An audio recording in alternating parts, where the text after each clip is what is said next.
Good morning, students.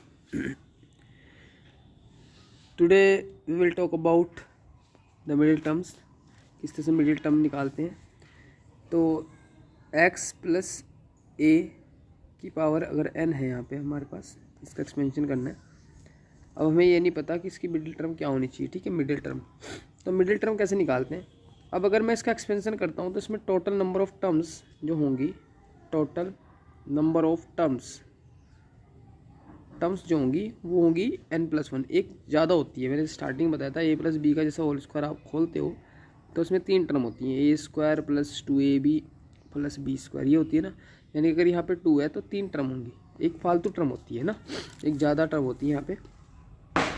तो x plus a की whole power अगर n है तो इसमें टोटल नंबर ऑफ टर्म्स कितनी होंगी, n+1 होंगी। कितनी, n+1 टर्म्स होंगी।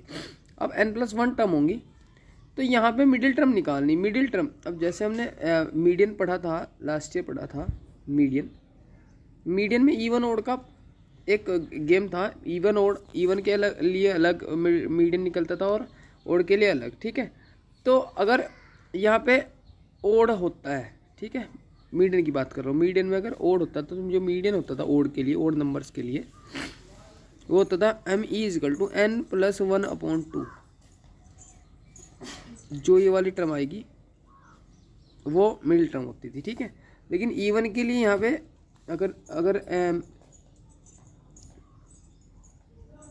अगर इवन हो, n की वैल्यू इवन है तो उसके लिए मीडियन की जो वैल्यू होती थी वो होती थी n/2 टर्म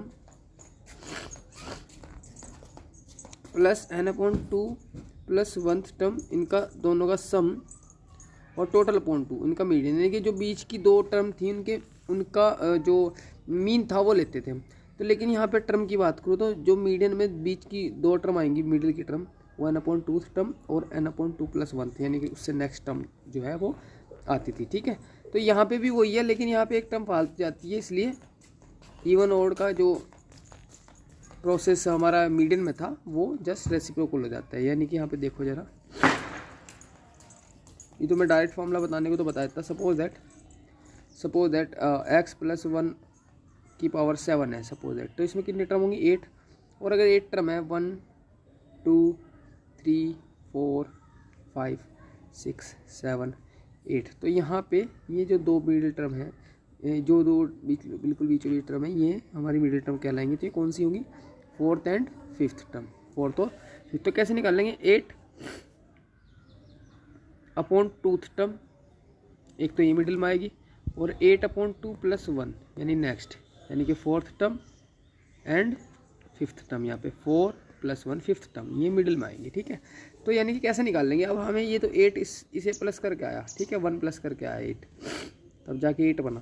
तो यहाँ पे हम नेक्स्ट टर्म को n मान लेंगे। ठीक है, यानी कि if n is odd, suppose that if n is even, अगर मैं इवन की बात करता हूँ, अगर ये इवन है, n is even, then middle term क्या होगी हमारी, मिडिल टर्म होगी हमारी n+1। ये तो हमारी टोटल नंबर ऑफ टर्म्स हो जाएंगे n+1 और +1/2 टर्म, ये हमारी मिडिल टर्म होगी। n+1 ये तो नंबर ऑफ टर्म्स होगी, उसमें 1 ऐड करो, यानी जो ओड वाला फॉर्मूला था। यानी अगर n इवन है तो n+1 क्या होगा, ओड, तो ओड वाला फॉर्मूला लग जाएगा, ओड +1/2 टर्म जो होगी वो मिडिल टर्म होगी। ठीक है, यानी कि डायरेक्ट फॉर्मूला लगा सकते हैं हम, n+2/2 टर्म, ये हमारी मिडिल टर्म होगी अगर n इवन है। ठीक है, उसमें 2 ऐड करो, 2 से डिवाइड कर दो। ठीक है, लेकिन यहाँ लिखा भी है n+1/1 टर्म अपॉन 2 जो होगी मिडिल टर्म होगी। ठीक है, यानी कि डायरेक्टली हम लिख सकते हैं if n is even, if n is even,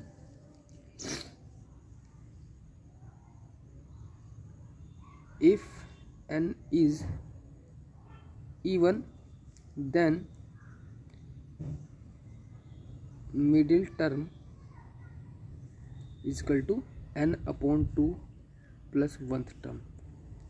यानी कि ये इसको सॉल्व करके यही आएगा n/2 + 1, यानी कि अब अभी हमारा आता है n+2/2, अलग अलग डिवाइड करूँगा तो n/2 + 1 ही आएगा। ठीक है, तो ये मिडिल टर्म आएगी। लेकिन अगर n ओड है तो यहाँ पे मिडिल टर्म नहीं, टर्म्स का यूज़ होगा। किसका?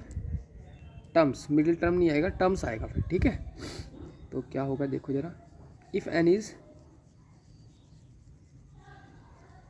Odd, if n is odd, अगर ये एन ओड होता है तो नेक्स्ट पे दिखाता हूँ, नेक्स्ट पेज में, इफ़ एन इज ओड, ठीक है।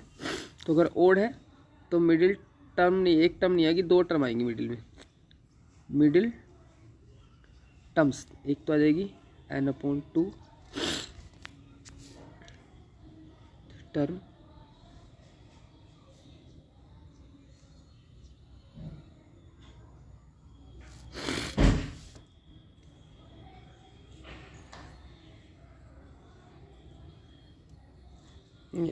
अच्छा अगर ओड है तो एक तो आ जाएगी n+1/2 term,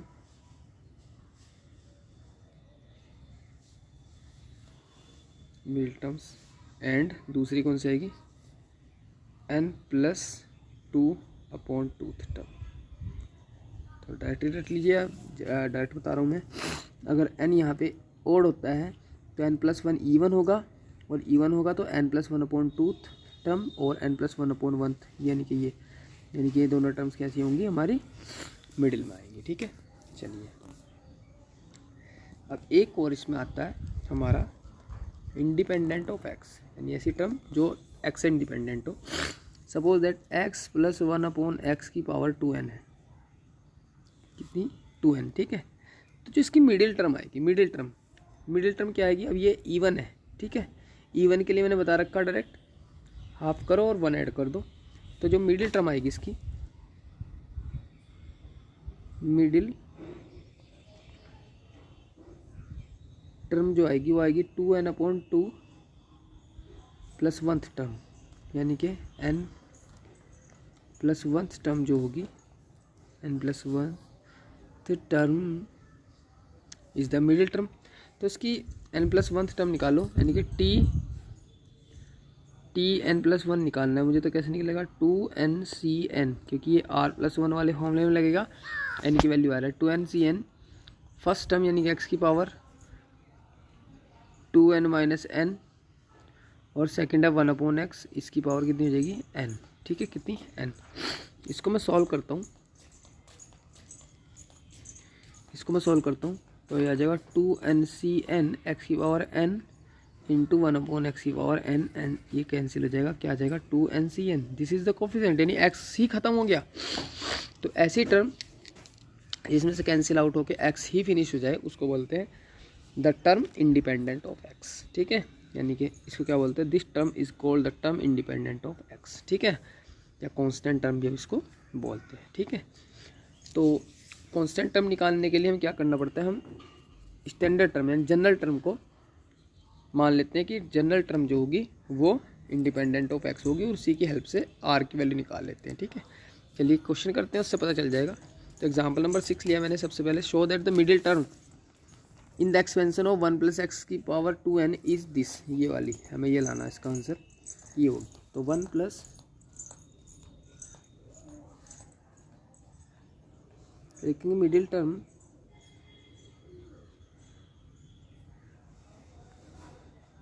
in the expansion of 1+x to the power 2n will B,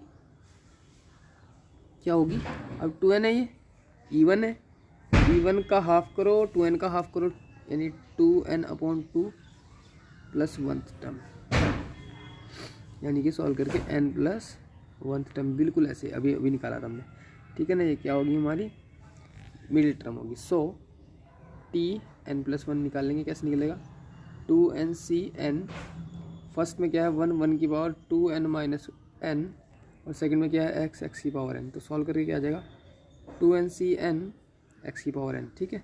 तो कह रहा इसका आंसर ये लाना हमें कि ये होनी चाहिए, ठीक है, यानी कि x की पावर n तो ये है ही, ठीक है।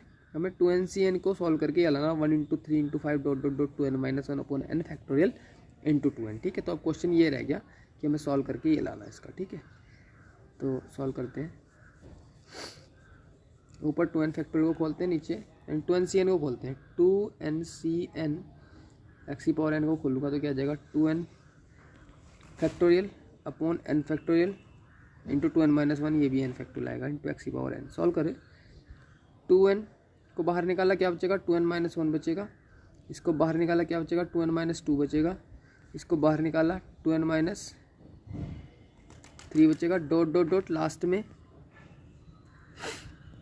कौन बचेगा, लास्ट में बचेगा 6 into 5 into 4 into 3 into 2 into 1, ये तो बचेगा ही ना, अपोन में एक n फैक्टोरियल तो ऐसे ही छोड़ दो, एक n फैक्टोरियल खोल दो, n into n-1 n-2 n-3 dot dot dot 3 into 2 into 1, कहीं ना कहीं तो जाके बनेगा एक्स की पावर n। अब ध्यान से देखो ये n-1 है, इस n से ये n कैंसिल हो गया, n-1 से यहाँ पे 2n-2 कैंसिल हुआ 2 टाइम्स, कितनी बार 2 बार, क्योंकि n-1 से 2n-2 अगर मैं डिवाइड करूँ तो 2 ही बचेगा, ऊपर से 2 कॉमन आ जाएगा, 2n-2 से तो n-1 n-1 से n-1 कैंसिल।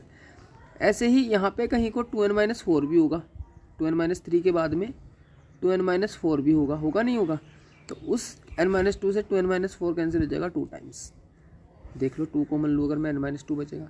ऐसे ही कहीं पे 2n-6 भी आएगा, तो इस n-3 से ये कैंसिल हो जाएगा 2 टाइम्स। तो फाइनली एक एक टर्म छोड़ के 2 आ रहा है, यहाँ पे 2 बचा, एक टर्म छोड़ो फिर यहाँ पे 2 बचा, फिर इस टर्म के बाद में यहाँ पे 2 बचा, फिर एक टर्म छोड़ के यानी 2n-5 छोड़ दो तो यहाँ पे फिर से 2 बचा, यानी कि एक एक टर्म छोड़ के 2 बच रहा है। और यहाँ से 3 2 6, ये प्रोसेस चलता ही जा रहा है लास्ट तक, 1 2 2, यानी कि लास्ट तक चल रहा है, एक एक टर्म छोड़ के 2 आता जा रहा है। ठीक है, तो यहाँ पे अब हम इसको कैसे लिखेंगे जरा ध्यान से देखो, ये 2 है यहाँ पे। ठीक है, तो ये आ गया 2 इंटू 2 इंटू, ये बहुत सारे 2 मिलकर मल्टीप्लाई हो जाएंगे, 2 इंटू 2 इंटू 2, और कितने 2s हैं टोटल, ये 2n टर्म थी तो 2n टर्म्स होंगी, ये सारी की सारी कितनी टर्म्स होंगी 2n टर्म्स।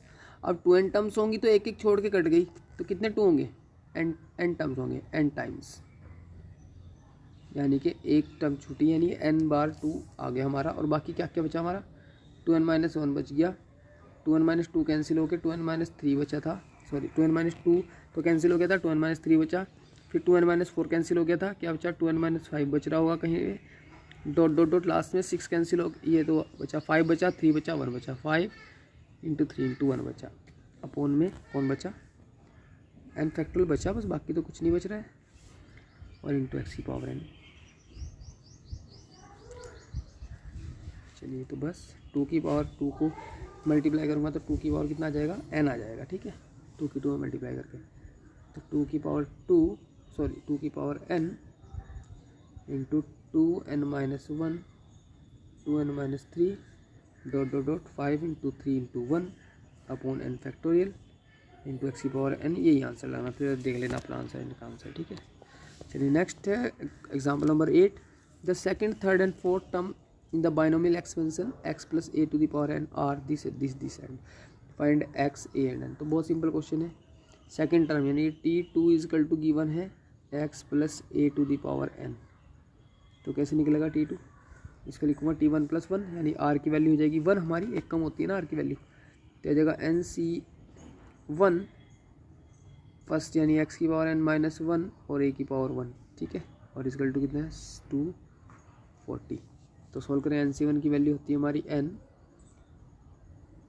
x की power n-1 into a equal to 240, equation number first.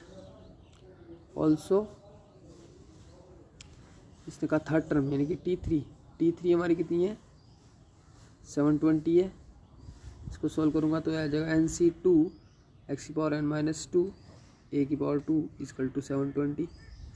nc2 को सॉल्व करेंगे तो आएगा n into n-1 upon 2 x की पावर n-2 और a square equal to 720, equation number second. ऐसे ही थर्ड इक्वेशन बना लेना। थर्ड इक्वेशन जो आ जाएगी वो आ जाएगी, कौन सी टर्म है, फोर्थ टर्म है, हाँ ठीक है। तो फोर्थ टर्म जो है, फोर्थ टर्म बनेगी ऑल्सो फोर्थ टर्म बनेगी NC3। NC3 को सॉल्व करेंगे तो n into n-1 n-2 upon 6 x की पावर n-3 और a का क्यूब इजकल टू 1080। 3 इक्वेशन बनेगी, तीनों को सॉल्व कर लेना। अपोन अपोन करके सॉल्व हो जाएगी, यानी इक्वेशन 1 के अपोन में 2 करोगे, 2 के अपोन में 3 करोगे तो 2 इक्वेशन आएंगी, आपस में सॉल्व कर लेना। बहुत ईजीली n, x और a की वैल्यू निकल जाएंगी। नहीं निकली तो मैं आपको बता दूंगा, ठीक है ना। चलिए नेक्स्ट है the coefficients of 3 consecutive terms in the expansion of 1 plus a to the power n are in the ratio 7/42। Find n। 2 consecutive terms है, 3 कंसेक्यूटिव टर्म्स का जो कोफिशिएंट्स है वो 1/7/42 में है। फाइंड n की वैल्यू फाइंड करनी है। तो let 3 consecutive terms are -1th term, rth term और r + 1th टर्म। इस तरह से करके कुछ ले लेंगे, r + 1th, r + 2th term ऐसे भी ले सकते हैं। चलो ऐसे ले लो, r + 1th और r + 2th टर्म, ठीक है। तो सबसे पहले हम rth टर्म निकालते हैं। तो tr कैसे निकलेगी, ये आ जाएगी NCr-1। एक कम आएगा यहाँ पे, 1 की पावर आ जाएगी n - दिस, तो a की पावर लिख दो बस, a की power r-1।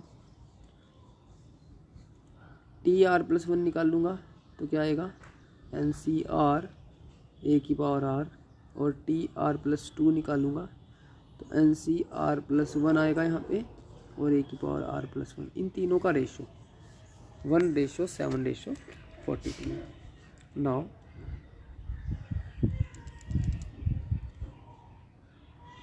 Now NCr-1 a की power r-1 upon NCr a की power r equal to 1/7। First 2 का रेशो 1/7 है, मैंने अपोन में कर लिया। इसको सॉल्व कर लेते हैं। n factorial upon r-1 factorial और n - r -- +1 फैक्टोरियल a की power r-1 upon n factorial upon r factorial और यहाँ पे n - r factorial into a की पावर r इजकल टू 1/7। यहाँ से एक इक्वेशन बनेगी, n फैक्टोरियल से n फैक्टोरियल कैंसिल, r-1 से ये कैंसिल हो जाएगा r टाइम्स, क्योंकि r को जब मैं सॉल्व करूँगा r फैक्टोरियल को तो r factorial r into r-1 factorial बचेगा, तो इसलिए r बचेगा। यहाँ से इसको कैंसिल कर देना, n - r + 1 बाहर आ जाएगा, तभी n - r बनेगा, ठीक है। और यहाँ से ये एक छोटा है, इससे कैंसिल कर लूँगा a टाइम्स, ठीक है। तो जो सॉल्व करके आया वो क्या आएगा, सबसे नीचे r और उसके नीचे तो ये आ जाएगा r अपॉन n - r + 1, और ये a अपॉन में आएगा डिनोमिनेटर में a, क्योंकि ये डिनोमिनेटर में कैंसिल हुआ ना, इक्वल टू 1/7। तो n r a में एक रिलेशन आ गया, ठीक है। ऐसे सेकंड वाला रिलेशन निकाल लेना, ऐसे रिलेशन निकालने। सेकंड वाला कौन सा है, n फैक्टोरियल अपॉन, सॉरी ये नहीं था, ये था NCr a की power r upon NCr + 1 a की पावर r + 1 इजकल टू 7/42। 7×42 होते हैं ना, तो 1/6 आ जाएगा, ठीक है। तो एक रिलेशन तो ये आया, इसको तो मुझे रफ नहीं करना वरना फिर मिस हो जाएगा मेरे से ही। तो जगह n factorial upon r factorial into n - r factorial upon n factorial upon r + 1 factorial n - r - 1 factorial equal to 1/6। अच्छा यहाँ पे भी था a की पावर r अपॉन a की पावर r + 1, ठीक है। इसको और सॉल्व करता हूँ थोड़ा सा। देखो 1 बाय 1 ना अपनी नोट करते रहना क्वेश्चन, क्योंकि यहाँ पे बोर्ड छोटा है तो मैं कहीं भी कुछ भी लिख देता हूँ, तो वो ध्यान रखना, ठीक है।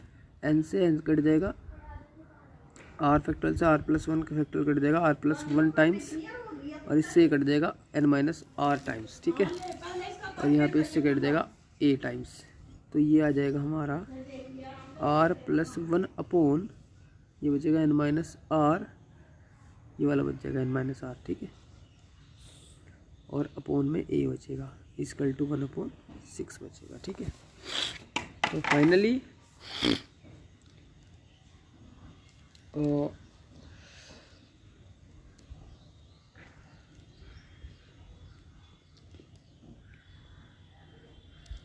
दो इक्वेशन तो यहाँ बना दी मैंने, दो इक्वेशन तो यहाँ बना दी, एक इक्वेशन और बना लेना फर्स्ट और थर्ड के अपॉन में करके, यानी फर्स्ट वाले को थर्ड के अपॉन में करने के बाद में एक इक्वेशन और बना लेना, और इनको फिर आपस में अपॉन में रखना, ताकि ए से एक, अब अगर अपॉन में रखता हूँ ए से तो ये कैंसिल हो रहा है डायरेक्टली, ठीक है।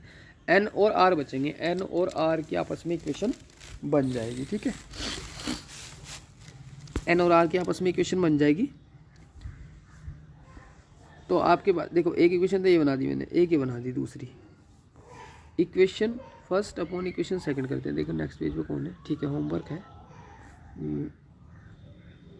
यहाँ पे करता हूँ।